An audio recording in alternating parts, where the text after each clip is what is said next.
Estamos en el Museo de los Cocos con Ángelo. Museo del Coco, ¿sí? Museo del Coco. Hola, ¿cómo Hola, están? ¿qué Bienvenidos. tal? Gracias. Bueno, aquí tenemos Familia para Todos presentes, la primera estación que viene siendo el Museo del Coco.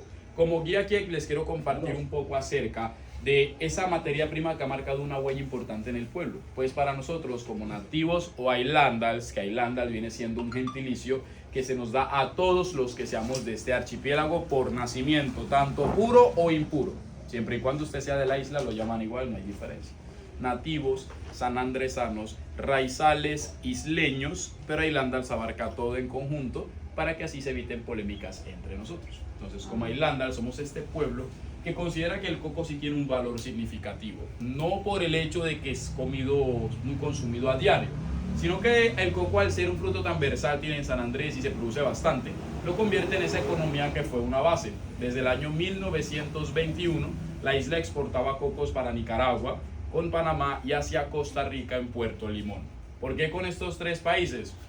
Una simple razón es la cercanía. San Andrés está ubicada en Centroamérica y la conexión con estos tres es más cercana que con Cartagena. Es una ciudad que sí tiene una distancia considerable, son apenas 720 kilómetros, pero Nicaragua está a 381 detrás de nosotros, así que esta cercanía más conviene para un trueque. Lastimosamente, en 1988 San Andrés sufre de contaminación y sobreconstrucción, motivos por el cual el coco no se ha vuelto a exportar más. Primero que todo, hay muchas casas en ruina, demasiada infraestructura en abandono que priva a la palmera del campo y la tierra se descompensa a tal grado que los cocos no han vuelto a absorber el mismo nutriente y por eso su tamaño se ha vuelto tan inestable, reduciendo un 70%. Este es el coco de ahora. Y así eran los cocos 43 años atrás.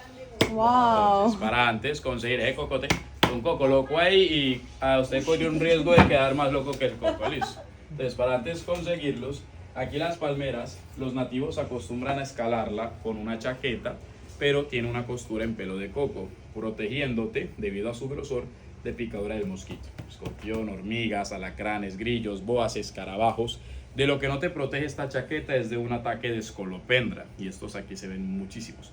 El escolopendra en San Andrés es un 100 pies de monte, que en la lengua nuestra lo llamamos fatilek, y el fatilek o Big Hand Fan Redfoot, que es mano grande pata roja, son 100 pies que puede tener un largo de 59 centímetros y son de un color rojo madera, son acorazados, eso es muy resistente a los golpes e impactos. Les mostraré una foto para que se den una idea de lo que son 100 pies aquí. Pero todavía se ve. Como arroz, señorito.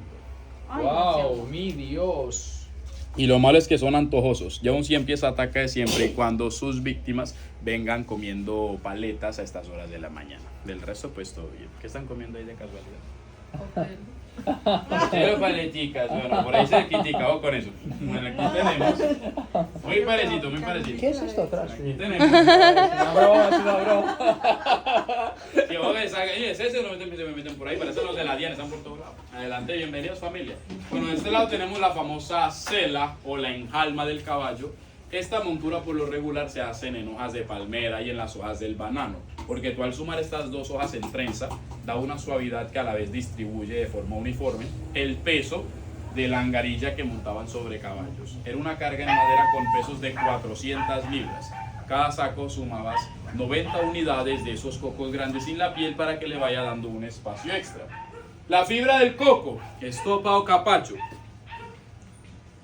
Debido al uso que se le daba a esta simple parte del coco, se muere a causa de una infección oral. En el año 1634, este era el papel higiénico que los corsarios ingleses le daban a los nativos de castigo. Y cepillo de dientes, que su uso era articulado, o sea, con una sola fibra cubre las dos funciones. No te daban el cepillo aparte del papel.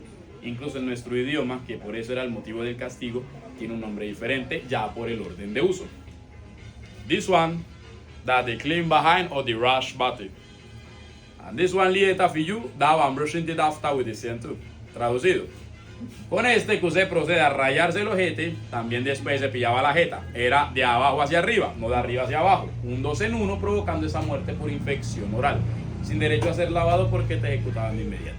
Así era que los ingleses castigaban a los nativos que se habían puesto a combinarla a su lengua africana e inglés para que de esta mezcla nazca el criol, que es hasta el día de hoy la lengua que hablamos aquí en la isla, que escuchan que hablamos un inglés un poco extraño, porque es modificado, son 2 en 1, entonces no tiene escritura ni una gramática como tal, solo es una improvisación oral. pero era un arma de doble filo.